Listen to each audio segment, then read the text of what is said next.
Onasi, va alaykum assalom.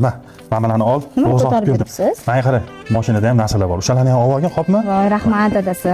Senga Xudo quvvat bersin. Endi bularni joylashtirishaydi endi, onasi. Ajoyib olaman, rahmat. Olib kelganingizga shukr. Mayli dadasi, yaxshi olib keling. Xudo quvvat bersin. Charchamang, yaxshi ishlang. Mayli onasi, yaxshi o'tiringlar, xo'pmi? Adasi kelishingizga yaxshi bo'lgan ovqatlaringizni qilib, uylarni tozalab qo'ying. Voy, jijidan tog'ayim o'zimni, bo'pti.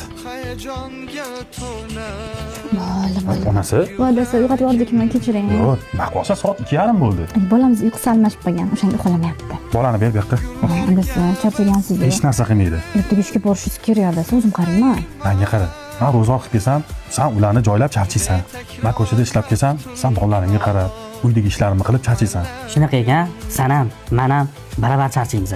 Siz ham kuymasin, ko'p ham kuymasin. Sen ichkari kirib tomon bo'l, men bolaga qarab olaman, xo'pmi? Xo'p, adasi, rahmat. Men qara. Ertaga sen qaraysan, saniganing, xo'p? Ha. Bilaman. Erkak kishining mas'uliyati juda ham katta. Erkak kishi ko'chada ishlab, ming charchab kelgani bilan ayolini ham oyog'ini osmon ko'tarib o'ynab o'tirmaydi. Muvozanatni bir xil ushlaydi. Ayol kishi ham charchaydi. Ayollarimizni faqat asrash kerak, qattiq sevishimiz kerak. Mehr ko'rgan ayol hech qachon ko'chadan mehr qidirmaydi.